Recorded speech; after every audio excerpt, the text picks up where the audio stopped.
पुण्यातील एका मराठी महिलेनं प्रीस्कूल सुरू केलं. लोक म्हणायचे, यातून काय होणार? आज 1000+ विद्यार्थ्यांच्या भविष्याचा पाया रचत स्वतःचा यशस्वी एज्युकेशन ब्रँड उभा केला. ही गोष्ट आहे पुण्यातील सौभाग्यवती उज्ज्वला अमोल शेकोकर यांची, फाउंडर आणि director of the Kenland school preschool chain. लहानपणापासूनच त्या अभ्यासू, शिस्तप्रिय आणि महत्वाकांक्षी होत्या. त्यांचं एक मोठं स्वप्न होतं, स्वतःची वेगळी ओळख निर्माण करायची आणि समाजासाठी काहीतरी सकारात्मक निर्माण करायचं. MBA पूर्ण केल्यानंतर त्यांनी अर्ली चाइल्डहुड एज्युकेशन मध्ये विशेष शिक्षण घेतलं, कारण त्यांचा एक ठाम विश्वास होता, मुलांच्या आयुष्यातील सुरुवातीची वर्षच त्यांचं भविष्य घडवतात. 2008 मध्ये त्यांनी प्रीस्कूल सुरू करण्याचा निर्णय घेतला. पण त्या काळात PCMC परिसरात प्रीस्कूलची संकल्पना नवीन होती. सुरुवातीला संघर्ष खूप होता. पालकांचा विश्वास जिंकायचा, प्रीस्कूल बद्दल जागरूकता निर्माण करायची, घर आणि करिअर सांभाळायचं. पण त्यांनी हार मानली नाही. त्यांचा एकच विश्वास होता, गुणवत्तापूर्ण शिक्षण आणि प्रेमळ वातावरण मुलांचं भविष्य बदलू शकतं.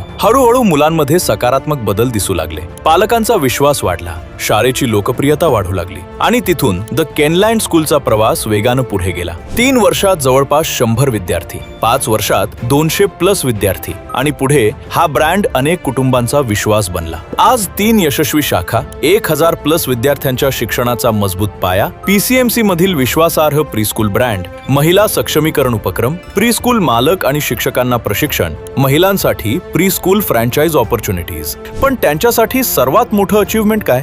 जेव्हा एखादं मूल आत्मविश्वासानं पुढे जातं आणि त्याच्या यशात द केनलँड स्कूलचा वाटा असतो. त्यांच्या कामाची दखल घेत 2025 मध्ये त्यांना राष्ट्रीय महिला समाज भूषण पुरस्कार प्रदान करण्यात आला. पण त्यांचा प्रवास अजूनही सुरू आहे. त्या एकच सांगतात, यश म्हणजे फक्त व्यवसाय उभा करणं नाही, पुढच्या पिढीचं भविष्य घडवणं आहे. आणि कदाचित हाच एका शिक्षकाचा आणि खऱ्या उद्योजकाचा सर्वात मोठा विजय असतो.